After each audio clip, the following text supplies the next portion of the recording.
Oke, haleluya. Sekali lagi sahabat Shalom. Apa kabarnya? Haleluya. Ya. Iya, harus semakin luar biasa, jangan semakin loyo ya.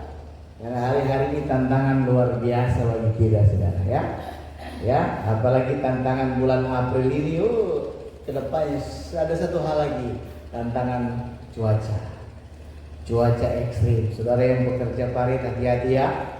Mulai bulan 4 ke depan, 45 sampai Desember, katanya kemarau panjang. Itu sudah diprediksi oleh BMKG.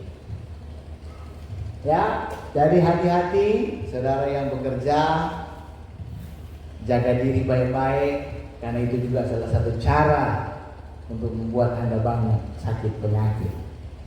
Ya, pokoknya hati-hati saja. Oke, hari ini saya akan bicara tentang bahaya menggantungkan iman pada harta dunia. Sekali lagi, bahaya menggantungkan iman pada harta dunia. Ada enggak di firman? Katakan. Ya, harta dunia jangan simpan harta dunia, karena di dunia banyak ngengat dan kara. Tuh paham. Kadang-kadang kita ini saudara pura-pura lupa. Kalau sudah silau dengan pekerjaan, apalagi bule, ini mau diwaspadai saudara ya. Selalu saya katakan bahwa saya tidak pernah melarang Anda bekerja, Anda cari nafkah, cari uang, tapi ingat apa? Motivasi. Ya, dua sahabat yang lalu kan sudah saya ingatkan. 2 sahabat yang lalu atau 3 sahabat yang lalu, ya, sudah saya ingatkan. Ya, jadi saudara, apalagi makin ke sini kan saudara sudah lihat tentang emas yang saya sudah katakan ya. Ya, emas cukim. Nah, itu dia, emas campur. Ya. Jadi inilah keadaan yang kita harus terima hari-hari ini, saudara. Ya, ini sekarang juga orang-orang kan mau terima THR nih, dipotong lagi pajak, saudara. Dulu kan mana pernah kayak gitu. Ya, apalagi karyawan swasta. Ya, ngeri saudara. Hari-hari ini memang harus terjadi. Ya, firman harus tergenapi. Ya, haleluya. Jadi saudara, kembali lagi kita berkumpul. Ya, bukan hanya untuk membicarakan sesuatu yang ringan. Ya, tetapi untuk menghadapi satu kenyataan yang serius, ya, karena memang saya selalu serius dalam menyampaikan kebenaran, ya. Di mana seriusnya, di mana? Ya, di mana saudara dan saya menaruh iman kepada harta atau kepada Bapa Yahweh.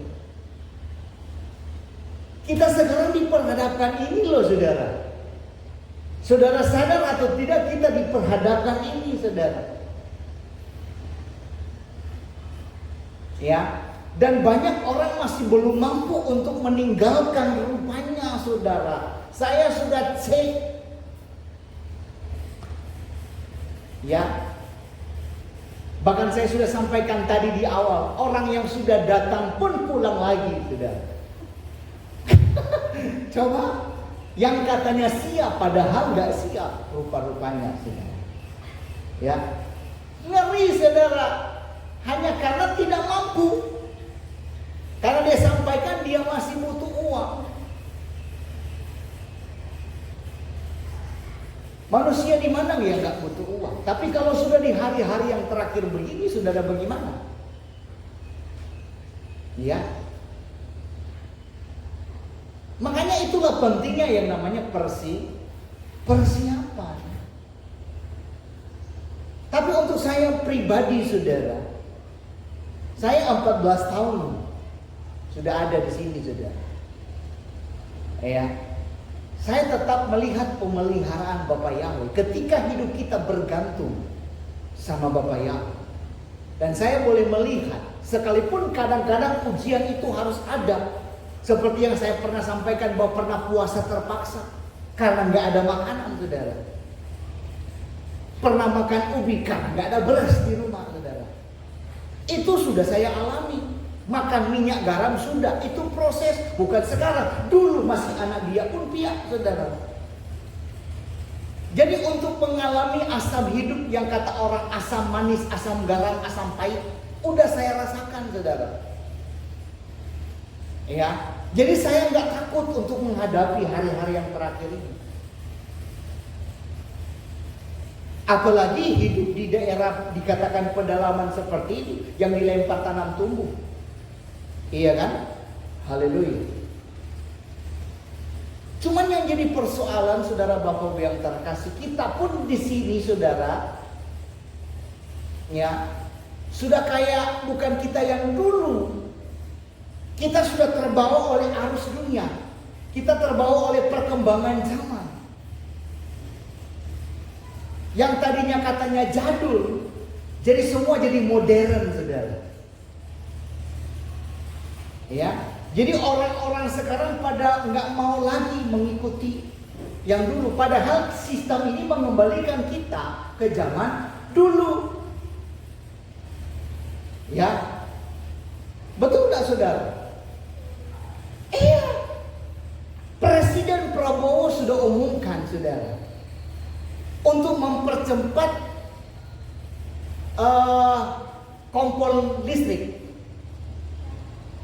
Sudah diumumkan. Makanya kenapa LPG sulit dicari? Karena memang itu program, dan itu bukan program Prabowo. Sebelum, dari zaman Jokowi itu programnya sudah ada. Itu program elit global semua. Ya, makanya dipercepat, saudara. Nah, kita sanggup nggak bayar token listrik kalau pakai kompor listrik setiap hari? Apalagi saudara yang banyak anak, yang masaknya banyak. Sanggup nggak saudara pakai kompor listrik? Iya kan? Makanya yang saya katakan tadi, kita di bawah. Kalau kita tidak mengikuti sistem, keluar dari, kita akan kembali ke zaman dulu yang pakai, kalau bahasa kita di sini apa? Dopo, kayu api. Kembali ke dopo, saudara. Kembali ke dapur. Ya, iya, saudara. Tapi kan kita sekarang kebanyakan nih, kita juga yang hidup di pedalaman sekarang gengsinya tinggi, saudara. Ya. Karena apa? Terpengaruh dengan keadaan sekarang. Inilah iman kita hari-hari ini dipertaruhkan, saudara. Ya, makanya pertanyaan tadi, iman saudara mau taruh di mana? Mau taruh di kompor listrik atau di dopo, di kayu api? Iman saudara mau taruh di bensin atau di mana, saudara? Mau taruh di emas atau di mana, saudara? Iya kan? Itu intinya hari-hari ini saudara diperhadapkan. Saudara tanya dulu dalam diri saudara, iman saudara mau taruh di mana? Ya, jangan banyak omong bilang iman. Ketika diperhadapkan, mana iman saudara? Kemana iman saudara? Iman yang banyak omong, iman. Iya kan? Kemana iman saudara? Ya, ini jelas, saudara Bapak Ibu yang terkasih. Ya, 2 Timotius 3 ayat 1 dikatakan, ketahuilah bahwa pada hari-hari terakhir akan datang masa yang sukar. Sudah datang belum? Firman harus digenapi dan masa sukar sudah datang. Jadi perhatikan baik-baik, saudara. Masa sukar itu bukanlah suatu kemungkinan, tapi masa sukar adalah suatu kepastian. Ya, kitab suci tidak berkata mungkin, melainkan akan datang. Artinya kita harus siap menghadapi kenyataan bahwa dunia akan terus berguncang, saudara. Ya, jadi kalau ada yang bilang Indonesia akan dipulihkan, dunia akan baik-baik saja, itu adalah suatu kebohongan, saudara.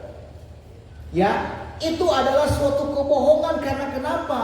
Mereka belum siap, saudara. Ya, hati-hati. Apalagi para pendeta, para gembala, pelayan-pelayan Tuhan yang berdoa, oh kita tolak ini, kita tolak gempa bumi, kita tolak masa sukar dan lain sebagainya. Ini kan mengerikan, saudara. Ya, ini tandanya mereka belum siap untuk menghadapi kenyataan yang harus terjadi, saudara. Ya, haleluya. Mengerikan Bapak Ibu yang terkasih. Nah sekarang kalau kita jujur, ya, tanya pada diri sendiri, ya, tanya pada diri sendiri, ya, apakah kita lebih panik kehilangan uang daripada kehilangan iman? Ayo, ya, saudara jawab, ya, ya. Apakah saudara panik? Lebih panik kehilangan uang atau kehilangan iman? Ini kan yang sulit diperhadapkan oleh saudara.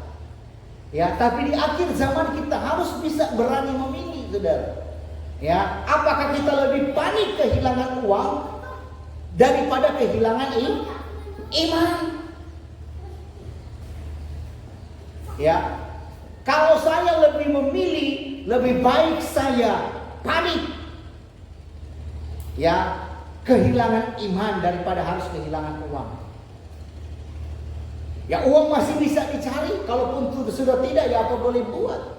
Tapi kalau iman Anda gugur, selesai, saudara. Ya, makanya firman Elohim katakan, adakah ku dapati apa? Iman di bumi, saudara.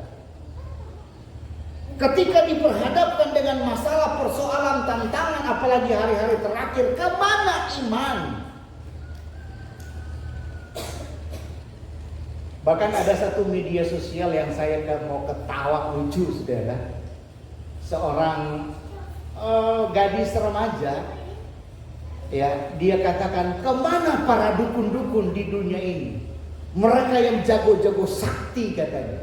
Kemana mereka untuk menghadapi tentang krisis yang terjadi, tentang perang yang terjadi? Kemana mereka, saudara? Ya, saya kalau lihat itu lucu, saudara. Ya, artinya apa, saudara? Mereka mulai panik, saudara. Dan memang hari-hari ini banyak terjadi kepanikan. Iya, ketika Menteri Si Bahlil katakan, iya, minyak kita masih ada dalam 20 hari ke depan, warga sudah panik buying, saudara. Tapi bagi kita itu bukan panik, tapi adalah persiapan. Ketika hal itu sudah terjadi, kita ada nggak siap? Nah, ketika kita tahu kebenaran, hal sesuatu akan terjadi, contohnya minyak akan langka. Yang perlu kita persiapkan lebih dulu adalah beli. Nah, ketika terjadi kelangkaan, kita sudah ada, betul nggak? Itu maksudnya, saudara. Haleluya. Jadi saudara, Bapak Ibu yang terkasih, iman kita hari-hari ini lagi diuji benar-benar, saudara. Ya, makanya muncul pertanyaan tadi. Kalau saudara boleh mau jujur, yang sejujur-jujurnya. Tapi orang kalau mau jujur, lebih baik mereka, ya, kehilangan iman kayaknya, daripada harus kehilangan uang. Karena bagi mereka uang adalah kehidupan mereka. Ini ngeri, saudara. Tapi ini realita yang terjadi. Kemudian pertanyaan yang kedua, kalau saudara boleh mau jujur, apakah kita lebih takut rekening atau tabungan kita kosong daripada hati kosong dari hadirat Elohim? Ya, haleluya. Orang sudah panik kalau ATM sudah mulai kosong, saudara. Justru saya sekarang tarik semua duit-duit yang ada di ATM karena sudah nggak aman lagi untuk hari-hari yang terakhir. Saudara sudah lihat postingan saya 20,8 sekian miliar kas gereja Katolik selesai, hilang di Bank BNI. Siapa yang mau bertanggung jawab? Ngeri, saudara. Hari-hari ini, dunia hari-hari ini tidaklah aman, saudara. Ya, tidak aman, saudara. Kemudian pertanyaan berikutnya, apakah kita lebih sibuk mengejar emas daripada mengejar kerajaan Bapa Yahweh? Ayo jawab.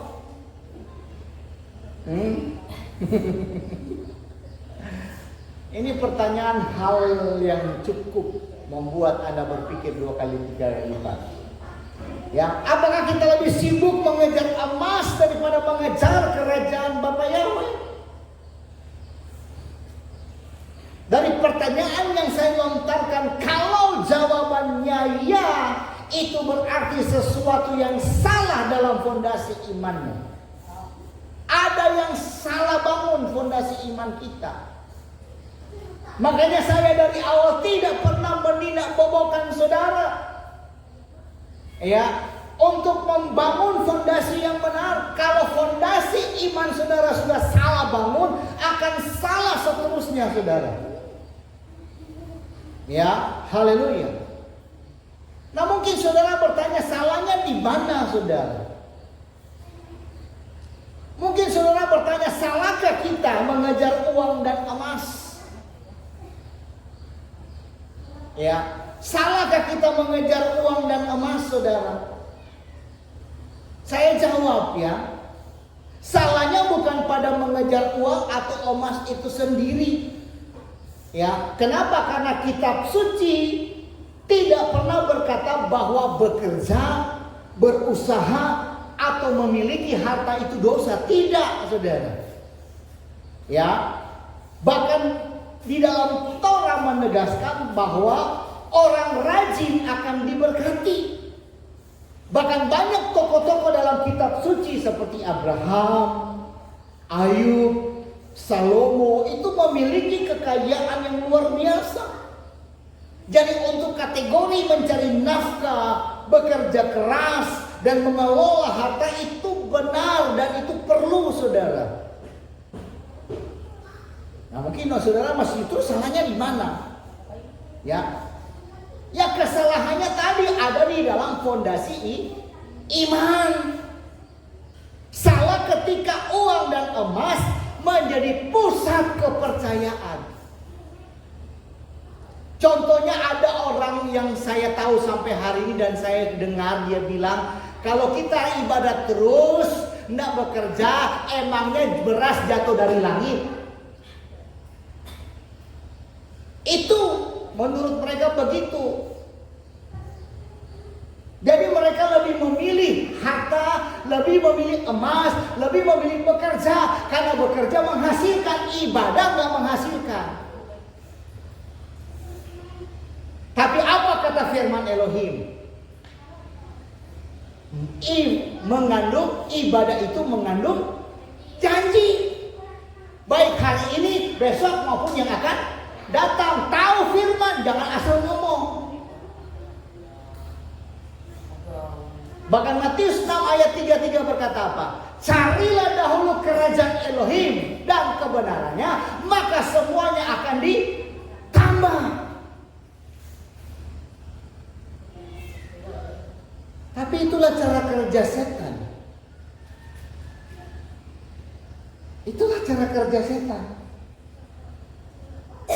Ya. Jadi saya harap dengan kebenaran hari ini bisa menyadarkan saudara dan saya. Ya. Uang dan harta nggak salah. Ya, emas maksud saya nggak salah. Ya. Yang salah adalah pusat saudara menjadi kepercayaan. Kepercayaan iman saudara ada pada harta, ada pada emas. Kalau saudara udah nggak punya emas, nggak punya uang, stres.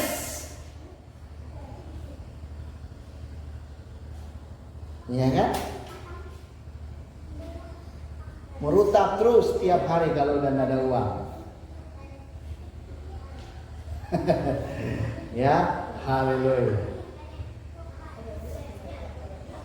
Tapi nanti pagi benar-benar terjadi, uang tidak lagi dapat digunakan.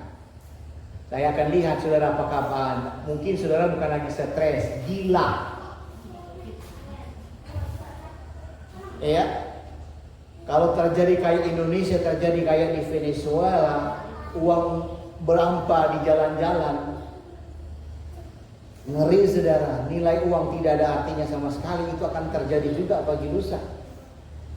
Ya, sadar saudara, latihlah dirimu dari hari ini. Makanya firman Elohim katakan, belajarlah untuk bersyukur. Firman Elohim sudah katakan mengucap syukurlah dalam segala hal, dalam segala keadaan. Bukan nanti banyak uang, banyak harta, pada emas baru Anda bersyukur. Ketika Anda nggak ada uang, lalu Anda merutap setiap hari. Ya kan, ini fakta dan realita saudara. Latihlah dari sekarang karena keadaan makin sulit hari-hari ini. Ya, jadi sekali lagi saudara, salah ketika uang dan emas menjadi pusat kepercayaan kita. Artinya kita merasa aman hanya kalau ya di tabungan kita ada uang penuh. Bukan karena Bapak Yahweh yang menopang kehidupan kita.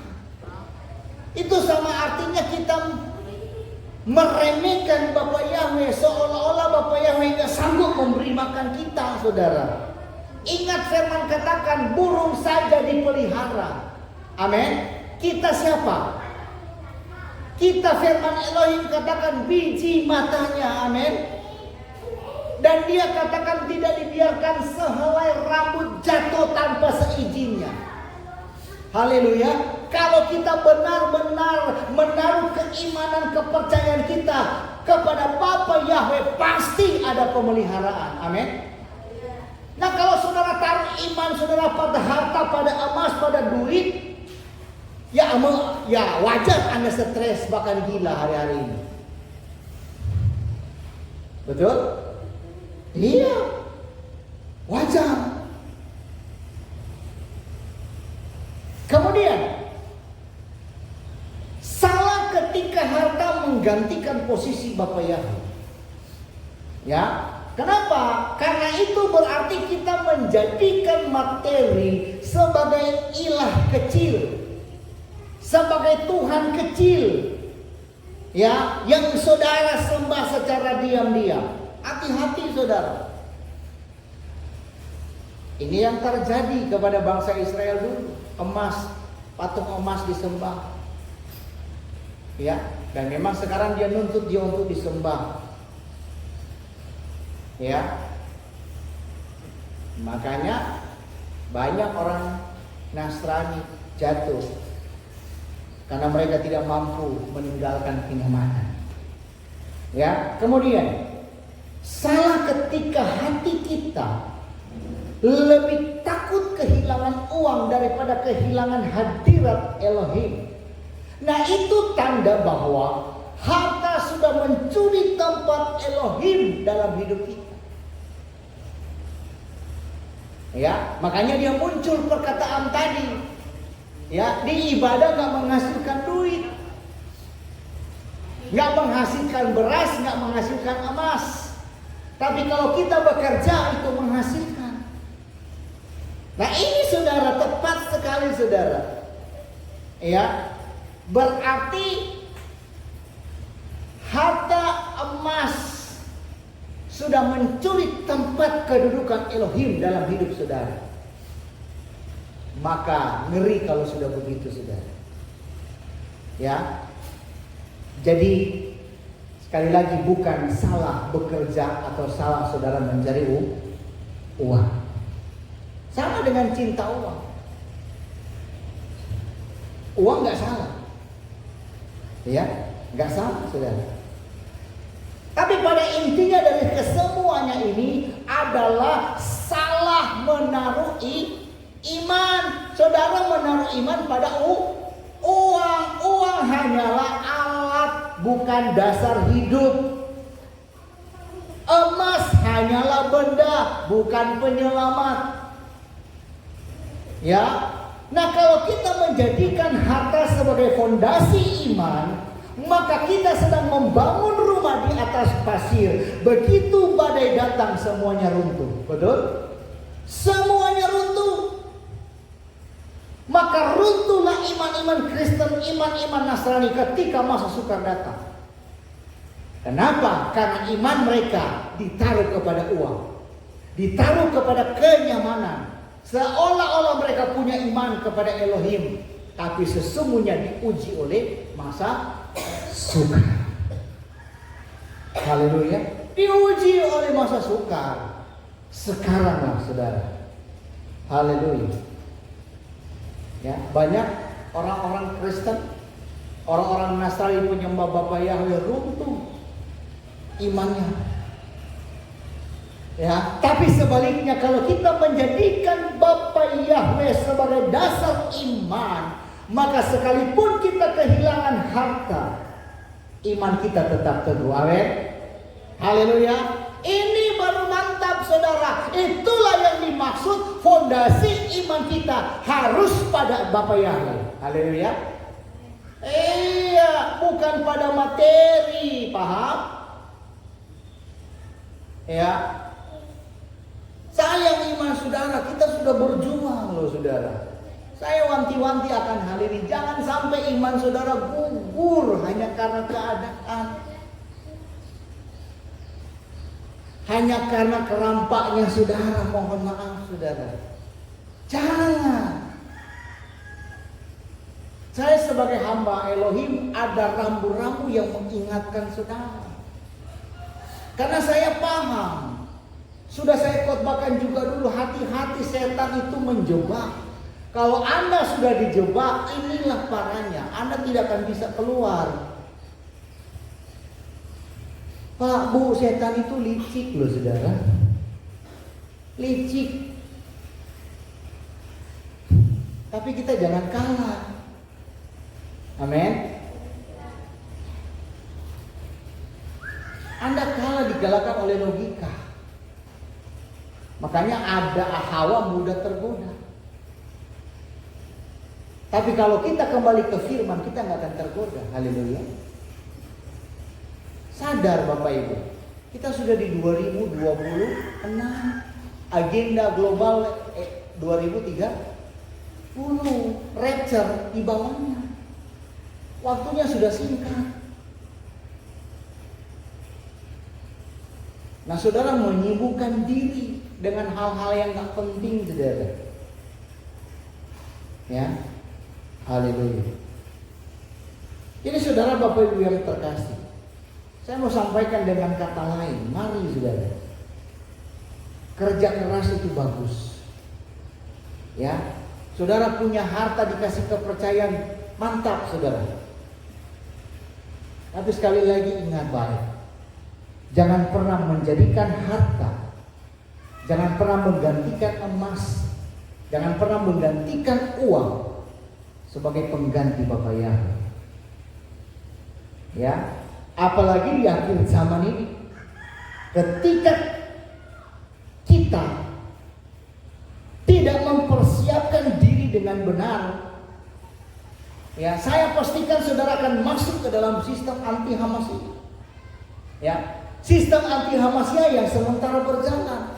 Nah, di zaman akhir ini saudara, kitab suci sudah menubuatkan bahwa akan muncul sistem anti Hamasia yang perlahan-lahan sedang berjalan. Nah, sistem ini bukan sekedar politik, bukan hanya sekedar ekonomi, tetapi semua pola hidup yang berusaha menjauhkan manusia, ya, dari kebergantungan kepada Bapa Yahweh dan menggantinya dengan bergantung kepada materi, bergantung kepada teknologi, dan bergantung kepada kekuatan dunia. Saudara, inilah realita yang terjadi hari-hari ini, saudara. Setan berusaha menjauhkan saudara dan saya dari kasih Bapa Yahweh, ya, digantikan dengan materi, ya, digantikan dengan teknologi, ya. Mengerikan saudara Bapak Ibu yang terkasih,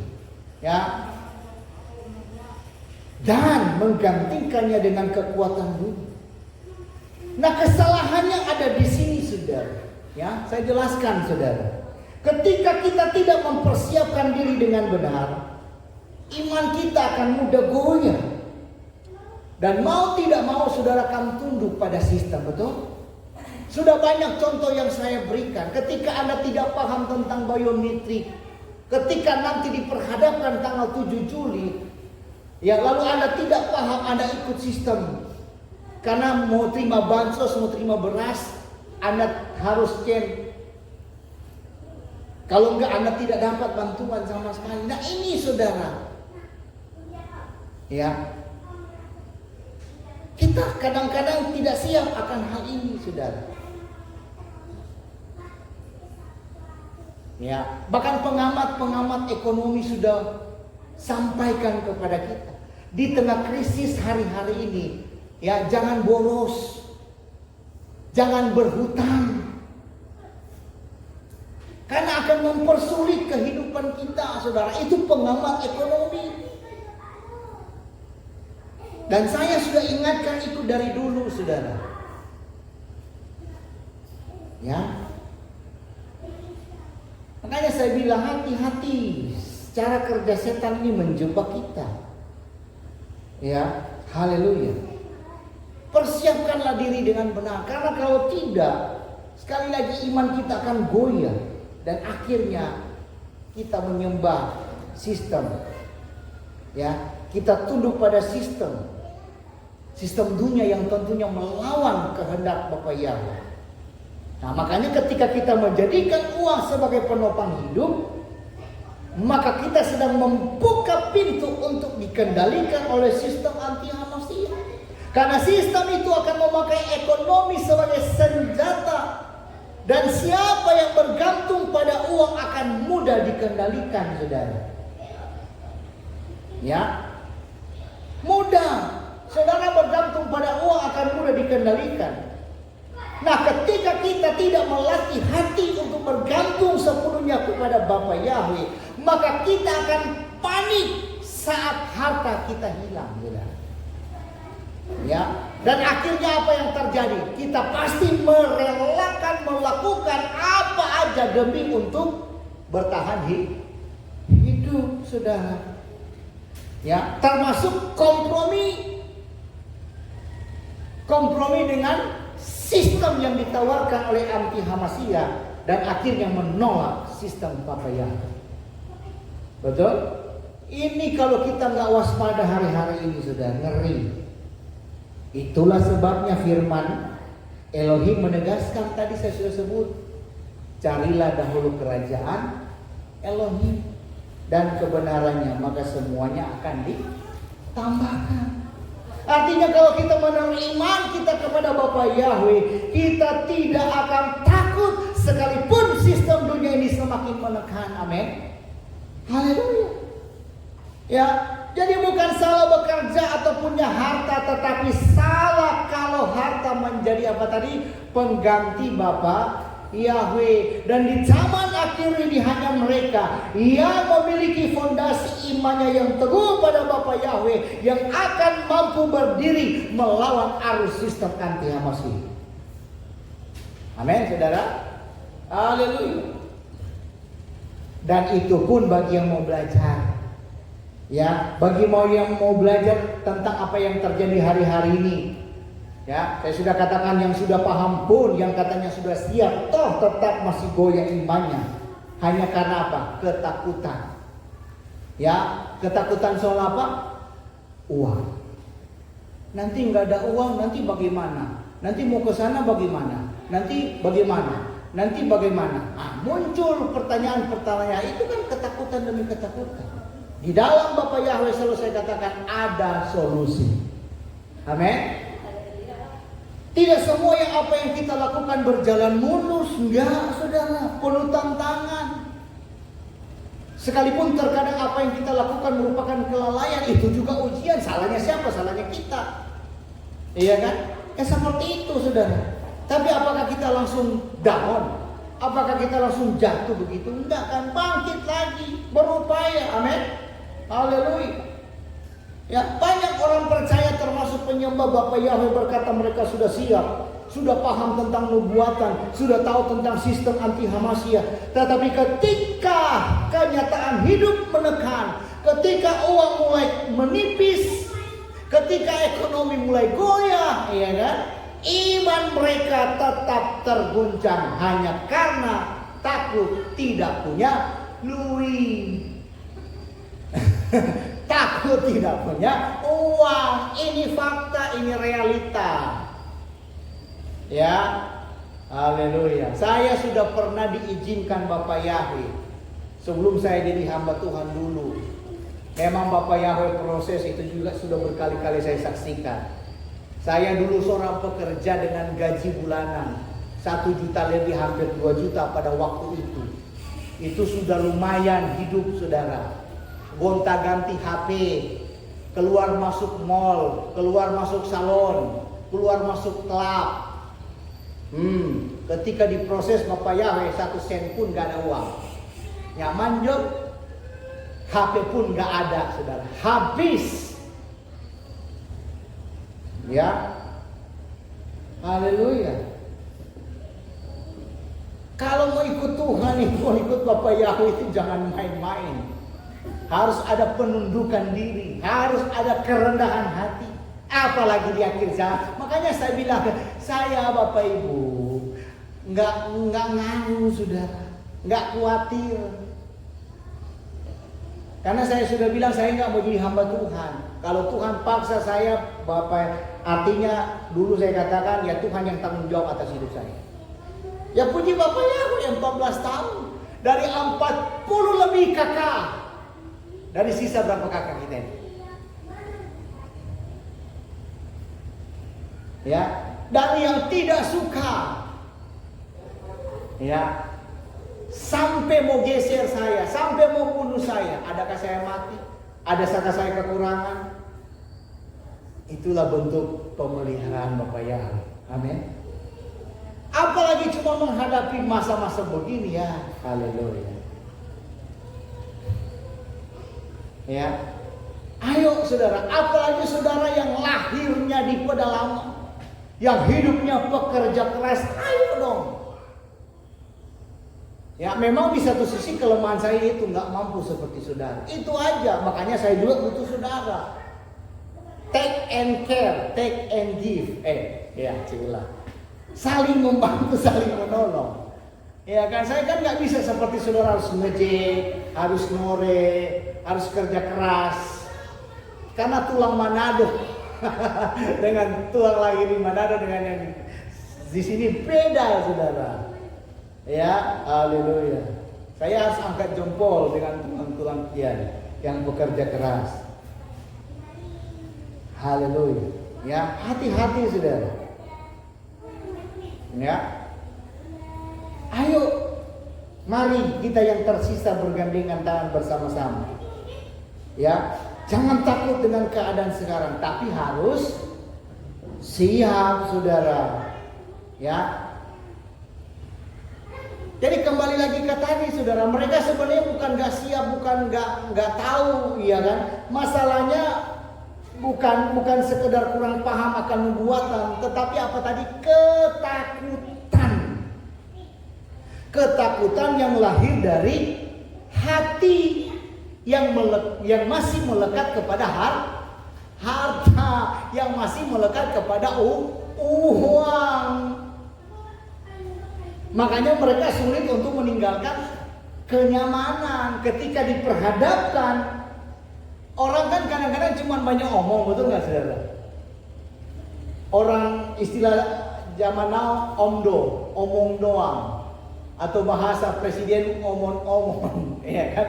Cuman banyak ngomong, ketika diperhadapkan,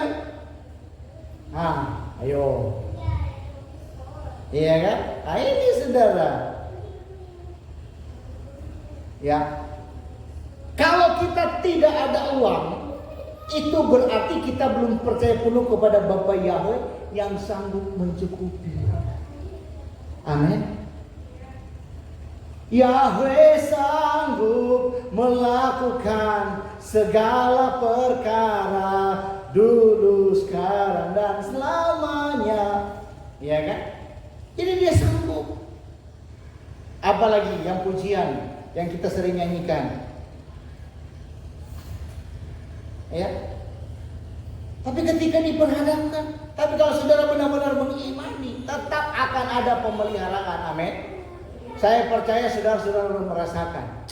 Saya sudah sampaikan sahabat yang lalu perjalanan mereka, Ami Mafianti, saya juga mengikuti perjalanan hidup mereka. Tidak. Ya kalau mau ikutin, mungkin mereka sudah KO. Karena mereka juga diproses luar biasa dalam proses hidup mereka, dalam kehidupan perjalanan kehidupan mereka dalam pekerjaan. Ya, tapi perjuangan mereka juga untuk mengikut Bapak Yahweh juga nggak kendor gitu. Itulah yang saya bilang, sekaranglah kalian membuahkan hasil dari proses kalian yang kalian lalui dulunya. Ya kalau sekalian diberkati ya itu semua karena perjuangan, kan begitu sudah. Itu kan sebagai gambaran, sebagai motivasi, sebagai kesaksian untuk oh iya ya, ternyata memang pemeliharaan Bapak Yahweh itu sungguh nyata. Iya kan? Kalau saya boleh berbicara, ya jemaat saudara sendiri merasakan ternyata betul. Kalau cuma dengar oh dia begini, belum, harus alami. Kalau kita sudah alami berarti kita paham betul tentang pemeliharaan Bapak Yahweh. Yang penting mengandalkan sekutunya, jangan setengah-setengah. Amin. Kalau setengah-setengah ya bagaimana? Berarti Anda meragukan kedaulatan, kekuasaan, kemahakuasaan Bapak Yahweh. Amin. Haleluya. Ya, jangan pernah merugukan saudara. Bapak Yahweh sanggup di hari-hari yang terakhir. Sanggup. Ya, bahkan di kampung aman kita pun belebe berlimpah sebenarnya, cuman karena padi aja yang samsot. Kalau sayur-sayur sampai buntau, kan begitu, saudara. Kalau hanya untuk mencukupi soal perut, saudara, untuk bertahan hidup, iya kan? Haleluya. Jadi Bapak Yahweh itu sanggup pelihara, saudara. Iya. Makanya saya bilang tadi burung-burung saja Bapak Yahweh pelihara. Nah burung-burung nyaman, kenyang makan padi kita. Kan begitu, saudara. Haleluya. Bapak Yahweh bilang tuh nggak dilihat-lihat mereka tuh, makan aja tuh padi mereka. Nah kan, kenyanglah mereka tuh. Kenyanglah burung-burung. Iya kan, seperti itu. Ya, kemudian kalau kita panik kehilangan emas, itu berarti kita belum yakin ya kepada Elohim yang adalah sumber hidup kita, saudara. Emas di surga gak laku, emas di surga ini injak-injak, saudara baca kitab Wahyu. Bergantunglah kepada Bapak Yahweh. Nah sekarang apa yang terjadi? Selalu saya sampaikan, emas gak laku kan? Emas yang kita cari, yang berlaku yang hanya bersertifikat. Tapi ada kabar terbaru, boleh.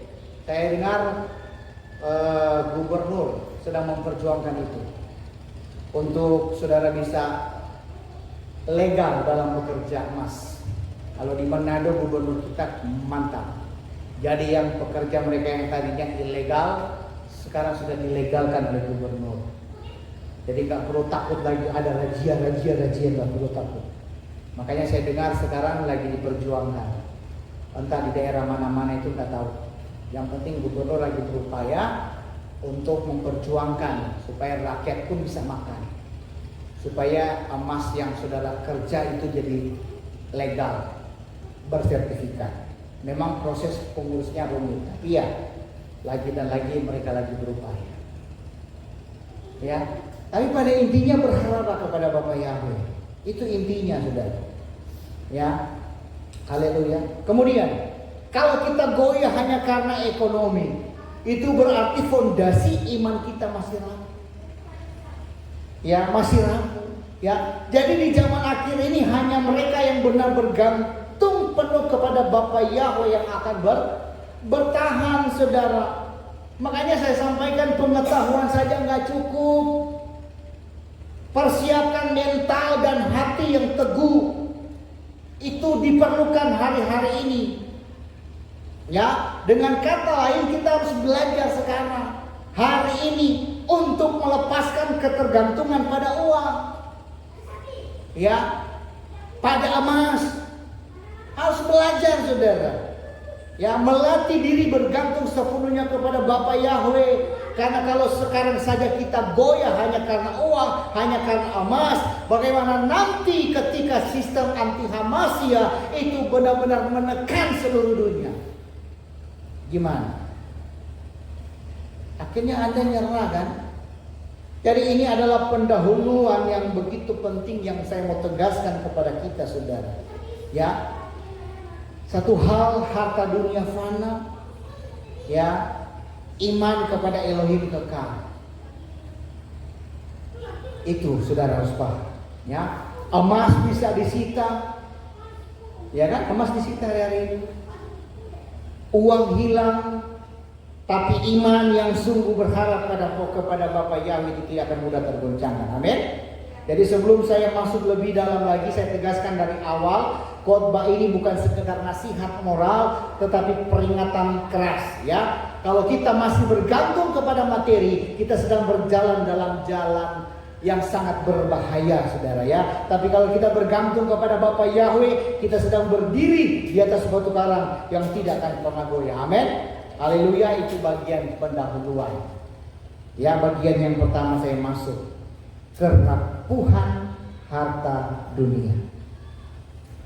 Ya, kerapuhan harta dunia. Jadi saudara, kita harus sadar betul bahwa harta dunia ini rapuh. Emas, uang, rumah, tanah, semua itu bisa hilang dalam sekejap. Jangan pernah menaruh iman kita pada sesuatu yang bisa lenyap. Amin. Haleluya. Oh, orang dulu kita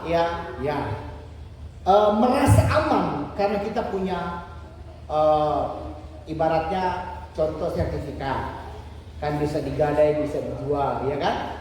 Sertifikat tanah. Punya BPKB pun demikian.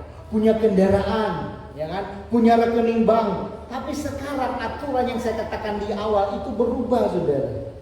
Ya, semua kepemilikan itu dikontrol oleh sistem. Ya, saudara perhatikan ini baik-baik supaya saudara paham betul. Yang pertama, rumah dan tanah wajib sertifikat digital, dan itu sudah masuk di dalam undang-undang. Ya, jadi pemerintah sedang menerapkan sistem sertifikat tanah digital. Artinya, kepemilikan rumah dan tanah tidak lagi berupa kertas yang kita simpan di lemari, tetapi data digital yang tersimpan dalam sistem negara. Jadi dia tersimpan dalam sistem database. Saudara yang sudah punya sertifikat yang warna apa itu, biru, itu nggak laku lagi, saudara. Harus dirubah lagi menjadi sertifikat digital karena itu akan disimpan dalam database, dan itu berbahaya juga. Ya, haleluya. Kemudian konsekuensinya apa? Kalau ada masalah hukum, pajak, atau aturan yang tidak dipenuhi, sertifikat digital bisa diblokir atau dicabut. Rumah dan tanah bisa disita. Nah, ya, meskipun secara fisik masih kita tempati. Paham nggak?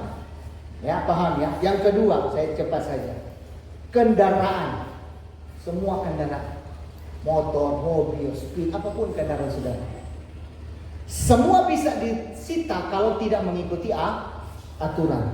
Ya, mobil, motor, ya, bahkan speedboat Anda itu bisa ditarik oleh pemerintah apabila Anda tidak bayar pajak, ya, atau aturan yang tidak bisa dipenuhi, ya, ngeri.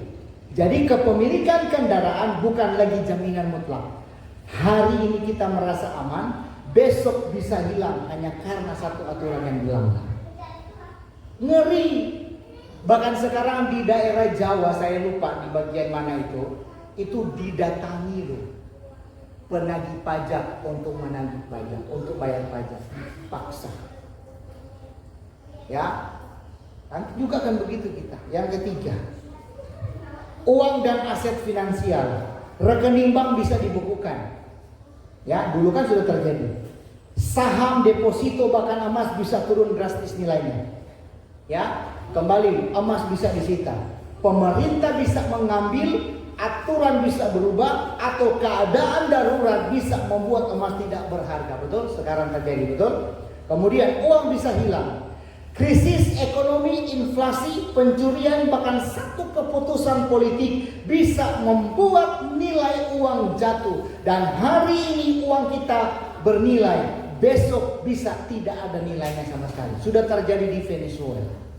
Ya, hati-hati. Apalagi yang sudah saya katakan di awal tadi, berkali-kali juga sudah saya katakan, Selat Hormuz ditutup. Kalau dolar naik sampai ke 22.000, maka pengamat politik ekonomi katakan Indonesia selesai. Ya, artinya apa? Ngeri, krisis. Ibaratnya laneh lagi dari krisis tahun 98. Ya, sangat berbahaya saudara. Ya, kemudian apalagi harta. Harta bisa musnah. Bencana alam, toh baru kemarin dulu jam 3 subuh dia goyang. Ya, itu baru 5, berapa? 4 skala Richter. Kalau dia 7 selesai. Ya. Selang 50 hari Januari kan dia goyang. Dia goyang lagi kemarin, betul? Dari 4, skala Richter, 5 skala Richter. Entah 2 bulan depan mungkin 6, nggak tahu saya. Berjaga-jaga. Ya, harta bisa musnah. Ya, oleh karena bencana alam, oleh karena kebakaran. Sebentar lagi kebakaran di Pontianak dan sekitarnya Kuburaya, masih kebakaran sampai hari ini. Ya, apalagi sudah musim kemarau, jaga baik. Ya, banjir sudah selesai, tetapi sebagian masih banjir. Peperangan sementara terjadi. Ya, itu semua bisa menghapus. Ya, semua yang kita kumpulkan bertahun-tahun hanya dalam satu malam. Ya. Jadi kitab suci sudah memberikan contoh nyata. Ya, dalam kitab suci ada Ayub. Ayub kehilangan seluruh hartanya hanya dalam 1 hari. Tetapi ia tetap berkata, Yahweh yang memberi, Yahweh yang mengambil, terpujilah nama Yahweh. Sanggupkah saudara berkata seperti Ayub apabila hal itu terjadi? Atau saudara, kenapa ini Tuhan? Nggak adil ini Tuhan.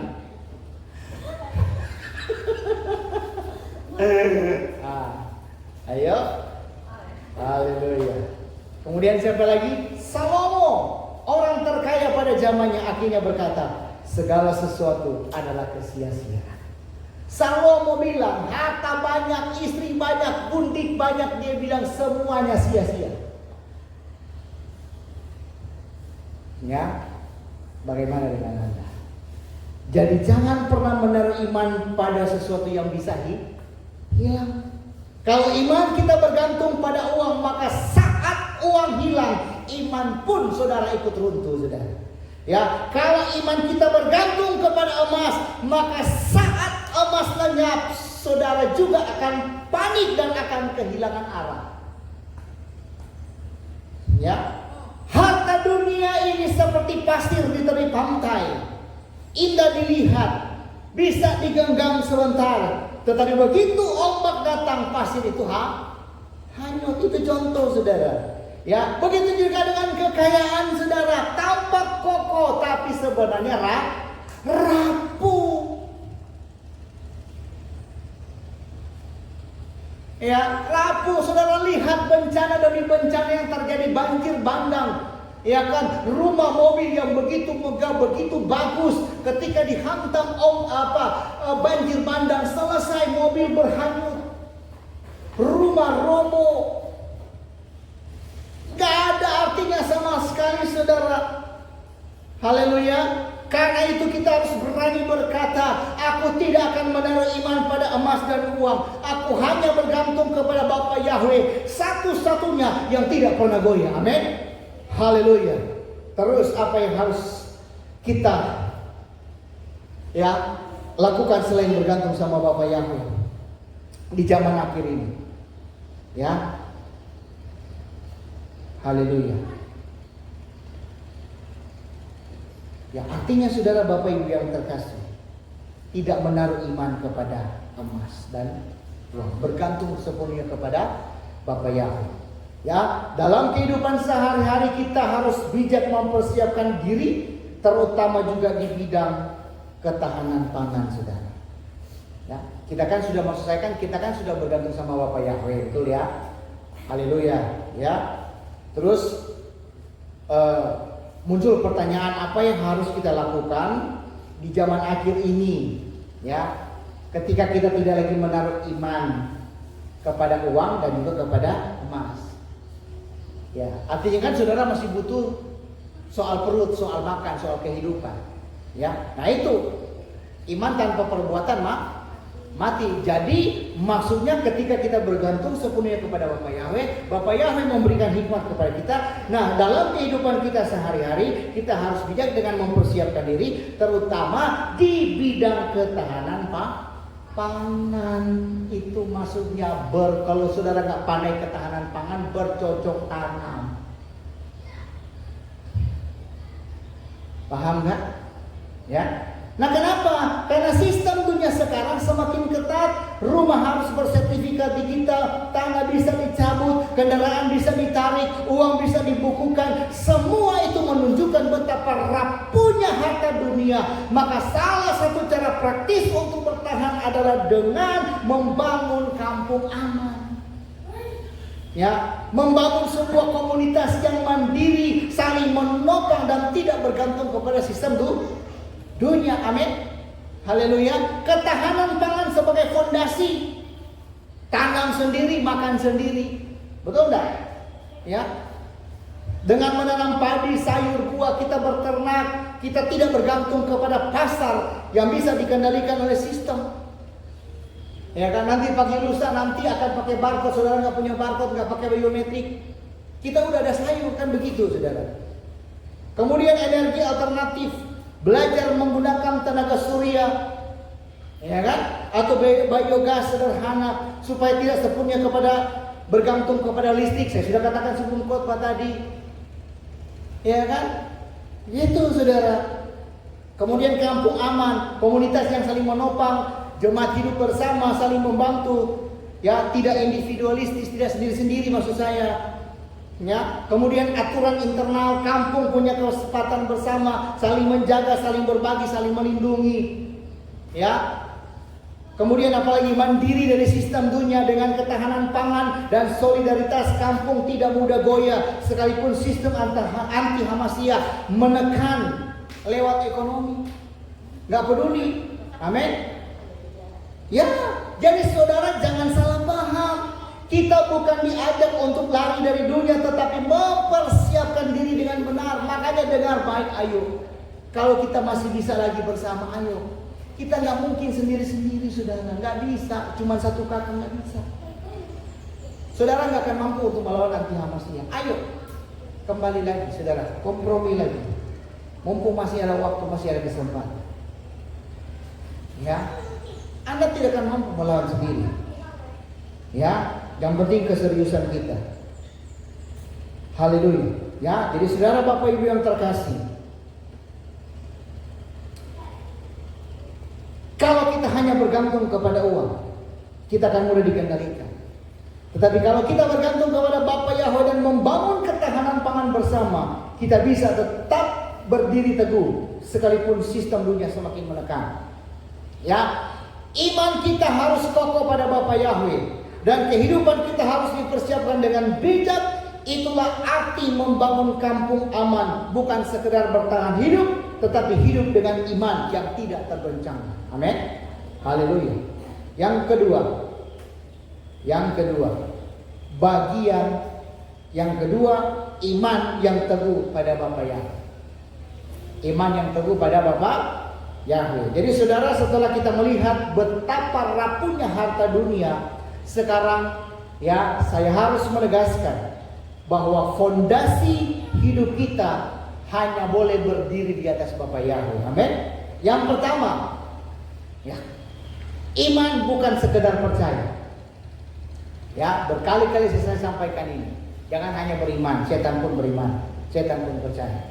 Ya, iman bukan hanya berkata aku percaya, karena setan percaya. Iman berarti bergantung sepenuhnya.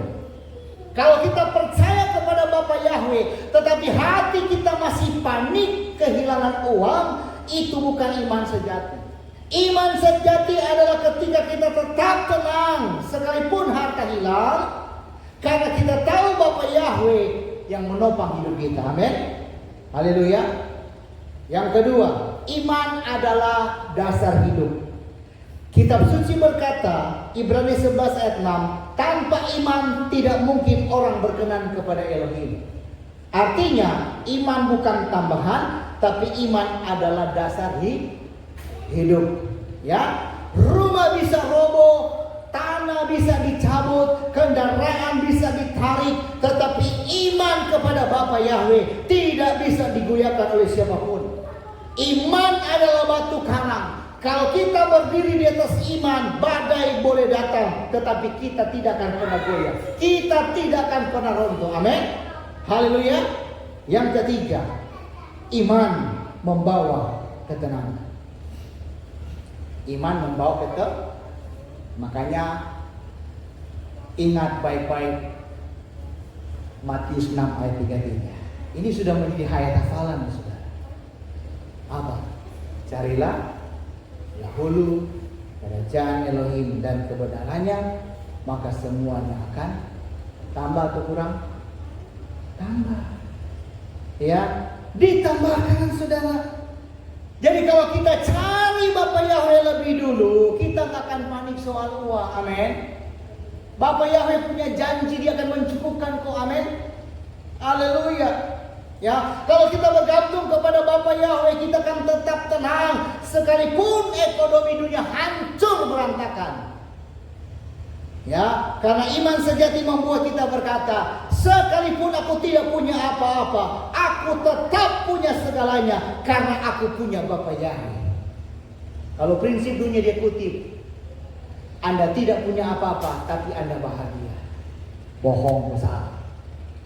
Mereka ngutip prinsip Bapa Yahweh. Kita nggak punya apa-apa, tapi kita punya Bapa Yahweh, karena Bapa Yahweh punya segala-galanya. Amin. Haleluya. Yang keempat, iman melawan sistem dunia. Di zaman akhir sistem anti Hamasiyah sedang berjalan. Sistem itu memakai ekonomi sebagai senjata. Nah, orang yang bergantung pada uang akan mudah dikendalikan. Tetapi orang yang bergantung kepada Bapa Yahweh, dia akan tetap berdiri teguh sekalipun tidak bisa membeli ataupun menjual. Iman sejati adalah benteng yang melindungi kita dari tekanan sistem. Jadi saudara Bapak Ibu yang terkasih, jangan kompromi. Amin.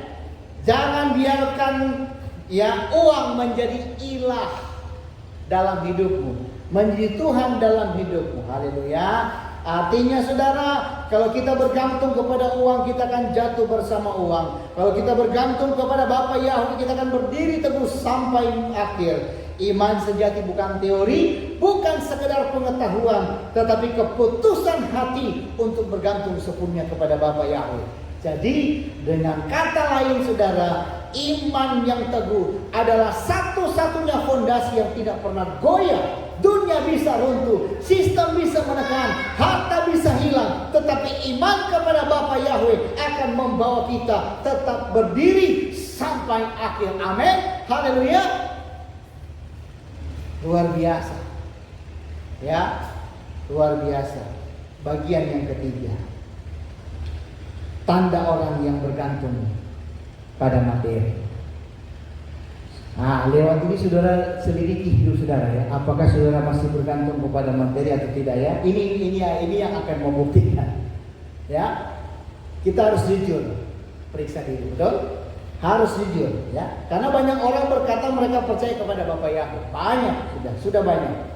Termasuk kita di sini. Tetapi pada kenyataan hidup menunjukkan bahwa hati mereka masih bergantung kepada harta. Bagaimana kita tahu? Adakah tanda-tanda yang jelas? Mari kita lihat yang pertama. Tanda-tandanya panik berlebihan saat kehilangan uang. Panik berlebihan saat kehilangan uang. Ya, kalau rekening kosong langsung gelisah. Kalau bisnis rugi langsung putus asa. Kalau dompet hilang seolah-olah dunia ini runtuh, saudara. Ya, itu tandanya bahwa hati lebih bergantung pada uang daripada pada Bapa Yahweh. Betul?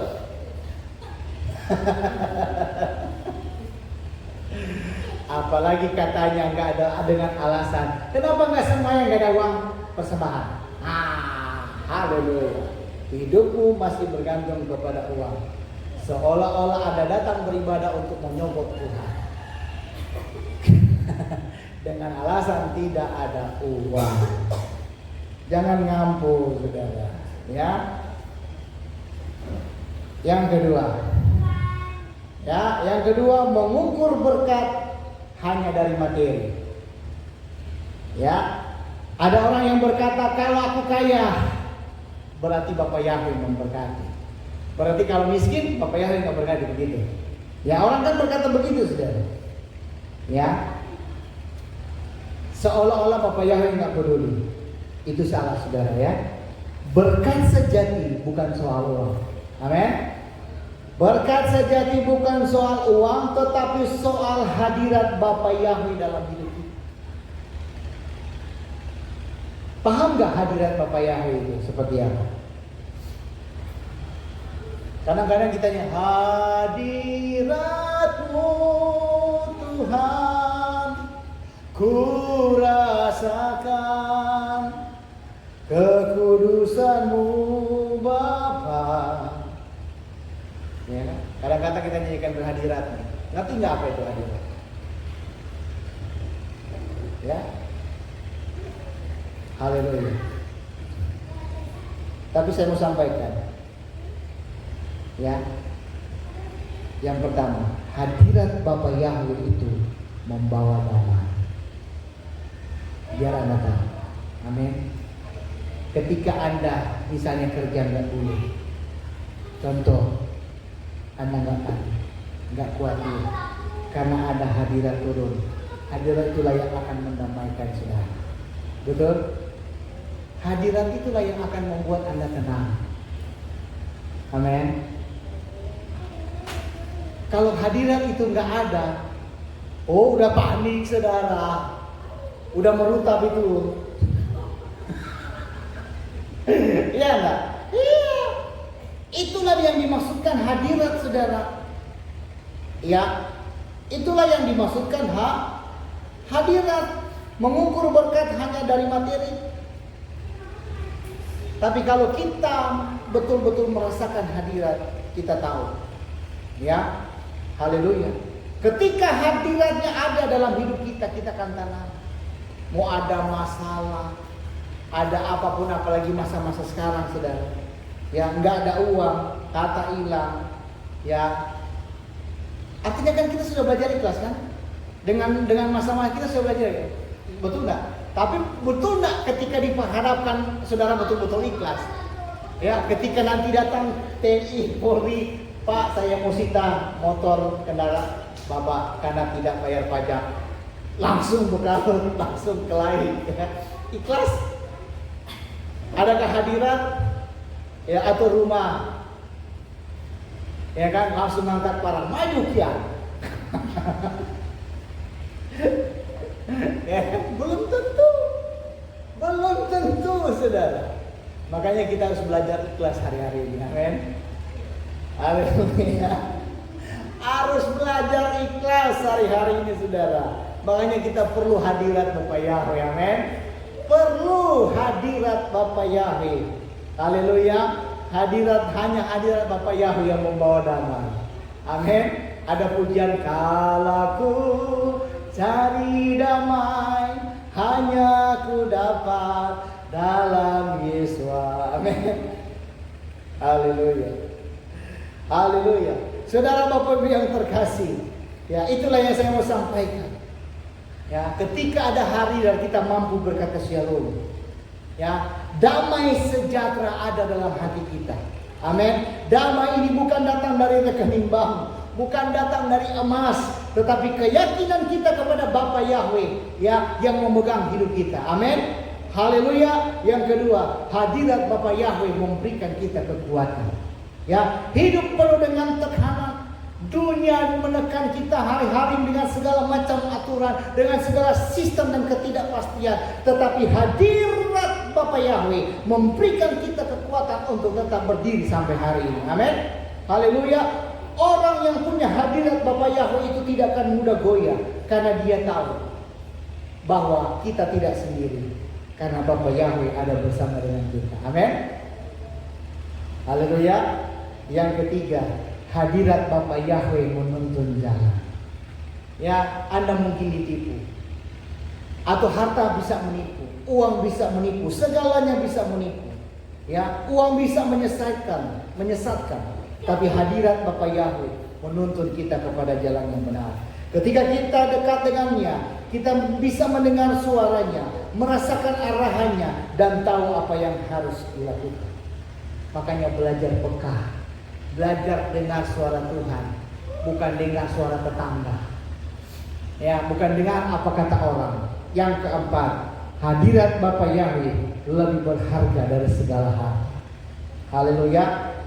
Amin. Kitab suci berkata, di hadapanmu ada sukacita berlimpah-limpah, di tangan kananmu ada nikmat selama-lamanya. Artinya apa, saudara? Hadirat Bapa Yahweh lebih berharga daripada emas, lebih bernilai daripada uang. Sukacita sejati hanya ada di dalam Dia. Jadi saudara Bapak Ibu yang terkasih, jangan tertipu oleh dunia. Kekayaan bisa hilang, tetapi hadirat Bapa Yahweh itu tidak akan pernah hilang. Amin. Kalau kita punya uang tetapi tidak punya hadirat Bapa Yahweh, hidup kita pasti kosong. Ya, tetapi kalau kita tidak punya uang, namun kita punya hadirat Bapa Yahweh, hidup kita penuh. Ya, karena itu jangan pernah mengukur berkat dari materi. Amin. Jangan pernah mengukur berkat dari apa?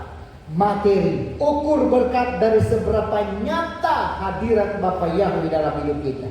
Jadi dengan kata lain, hadirat Bapa Yahweh adalah sumber damai, sumber kekuatan, sumber tuntunan dan sukacita sejati. Itulah berkat yang tidak bisa dibeli dengan uang dan tidak bisa disita oleh siapapun. Amin. Haleluya. Jadi paham ya apa itu hadirat Bapa Yahweh. Amin. Oke, kita lanjut poin yang kedua tadi, mengukur berkat hanya dari materi. Yang ketiga, poin yang ketiga, lebih rajin mengejar bisnis daripada mengejar Bapa Yahweh. Ya, bangun pagi semangat untuk kerja, ya, tetapi malas berdoa, ya kan? Rajin menghitung keuntungan, tapi malas baca kitab suci. Itu jelas bahwa hati lebih sibuk mengejar materi daripada mengejar kerajaan Elohim. Yang keempat, mudah kecewa dengan Bapa Yahweh.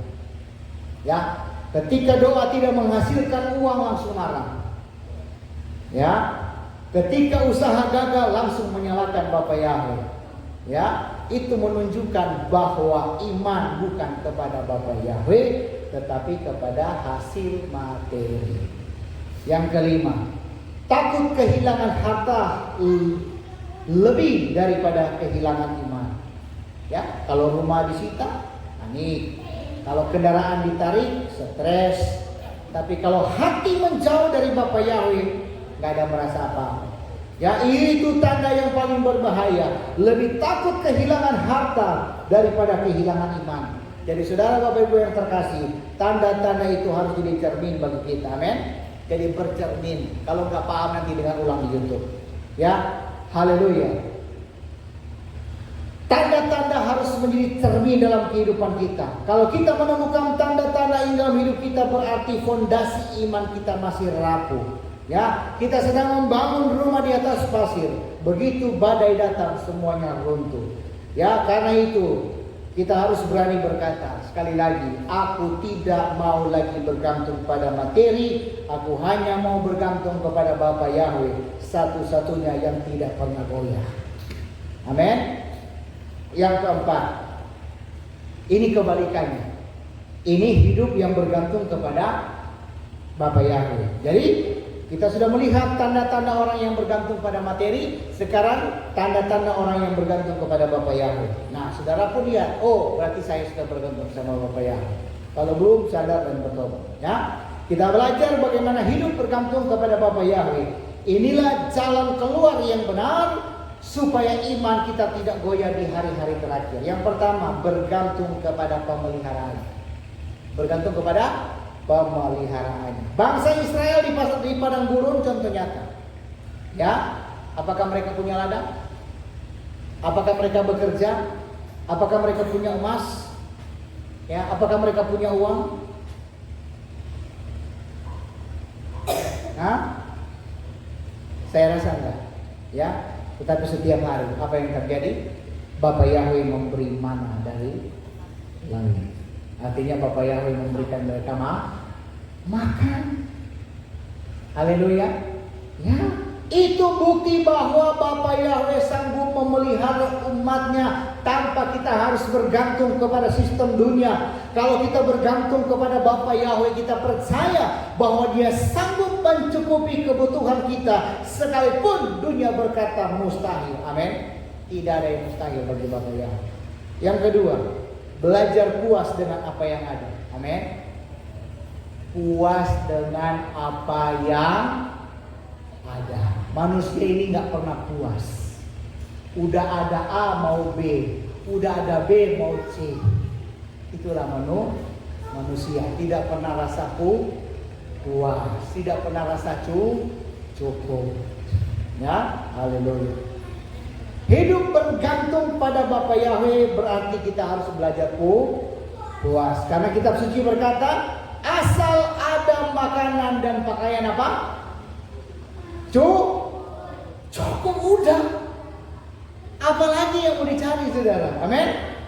Orang yang bergantung kepada uang tidak akan pernah puas, selalu merasa kurang. Tetapi orang yang bergantung kepada Bapa Yahweh bisa berkata, aku bersyukur dengan apa yang ada karena Bapa Yahweh cukup bagiku. Amin. Yang ketiga, gunakan harta untuk memuliakan Bapa Yahweh. Harta bukan untuk disembah, tetapi untuk dipakai. Ya, kalau kita punya rumah, pakailah untuk melayani. Kalau kita punya uang, pakailah untuk menolong sesama. Kalau kita punya tanah, pakailah untuk menanam dan berbagi. Hidup bergantung kepada Bapa Yahweh berarti kita menjadikan harta sebagai alat, bukan sebagai Tuhan. Paham ya? Yang keempat, latih hati untuk bersyukur. Ya, kita kurang bersyukur hari-hari ini kayaknya. Ya, orang yang bergantung kepada materi mudah mengeluh, mudah bersungut-sungut. Tetapi orang yang bergantung kepada Bapa Yahweh itu akan selalu bersyukur. Amin. Bersyukur saat ada berkat, bersyukur saat ada ujian, bersyukur karena tahu Bapa Yahweh selalu menyertai, Bapa Yahweh selalu memelihara. Amin. Haleluya. Yang kelima, tetap teguh di tengah tekanan. Di zaman akhir sistem dunia semakin menekan. Ya, saya katakan tadi rumah harus ada sertifikat digital, kendaraan nggak bayar pajak disita, uang bisa dibukukan, dicuri. Tetapi saya mau katakan orang yang bergantung kepada Bapa Yahweh itu tidak panik karena mereka tahu sekalipun dunia mengambil harta, dunia tidak bisa mengambil iman. Amin. Ya, tidak bisa dipaksa. Tapi dunia memaksakan, saudara, menjadi satu agama dunia. Itu nanti di 2027, final 2030. Haleluya. Karena itu mari kita tegaskan hari ini. Ya, saya perlu tegaskan kepada saudara, kita semua termasuk saya, ya, berkata, aku tidak akan bergantung kepada emas dan uang, aku hanya bergantung kepada Bapa Yahweh, satu-satunya yang tidak pernah goyah. Ya, jadi dengan kata lain, hidup bergantung kepada Bapa Yahweh berarti hidup dengan iman, puas dengan apa yang ada, memakai harta untuk memuliakannya, dan tetap teguh sekalipun dunia bergoncang. Haleluya. Amin, saudara. Dan yang paling terakhir adalah penutup. Puji Bapa Yahweh. Ya, jadi saudara, kita sudah mendengar jelas harta dunia ini rapuh, saudara, ya. Rumah bisa disita, tanah bisa dicabut, kendaraan bisa ditarik, uang bisa hilang dan lain sebagainya. Tetapi satu hal yang tidak pernah rapuh adalah iman kita kepada Bapa Yahweh. Ya, kita juga harus belajar bahwa hadirat Bapa Yahweh lebih berharga daripada segala harta. Damai, kekuatan, tuntunan, dan sukacita sejati hanya ada di dalam Dia. Karena itu janganlah pernah mengukur berkat dari materi, tetapi ukurlah berkat dari seberapa nyata hadirat Bapa Yahweh dari dalam hidup kita. Ya, sekarang waktunya kita membuat keputusan. Ya, hari ini saudara dan saya buat keputusan. Apakah kita mau terus bergantung kepada emas dan uang yang bisa hilang kapan saja? Atau kita mau bergantung kepada Bapa Yahweh, satu-satunya yang tidak pernah goyah? Saudara buat keputusan. Kalau saudara memilih keputusan bergantung kepada Bapa Yahweh satu-satunya yang tidak pernah goyah, itu sudah keputusan yang benar. Amin. Haleluya. Untuk itu ajakan saya sebelum saya tutup, mari kita, ya, bersama-sama mempertegas keimanan kita. Ya, dengan hati kita yang paling dalam kita berkata, sekalipun rumah disita, sekalipun tanah hilang, sekalipun uang lenyap, aku tidak akan kehilangan iman kepada Bapa Yahweh. Aku hanya bergantung kepada Dia satu-satunya yang tidak pernah goyah. Ya, jadi saudara Bapak yang terkasih, dunia akan terus bergoncang. Ya, dunia tidak akan baik-baik saja. Sistem anti Hamasiyah semakin nyata. Tetapi hanya mereka yang memiliki fondasi iman yang teguh kepada Bapa Yahweh, mereka lah yang akan mampu bertahan, yang akan mampu berdiri sampai akhir. Jadi jangan tunggu besok, jangan tunggu nanti. Hari ini adalah waktu meneguhkan iman kita. Sebagai pesan terakhir, harta bisa hilang, tetapi iman kepada Bapa Yahweh jangan pernah hilang. Karena itu jangan panik dengan kehilangan harta, tapi takutlah kehilangan iman. Mari kita hidup bergantung penuh kepada Bapa Yahweh, dan kita akan melihat bahwa sekalipun dunia runtuh, kita akan tetap berdiri teguh di atas batu karang yang tidak pernah goyah. Amin. Haleluya. Bapa Yahweh memberkati kita semua.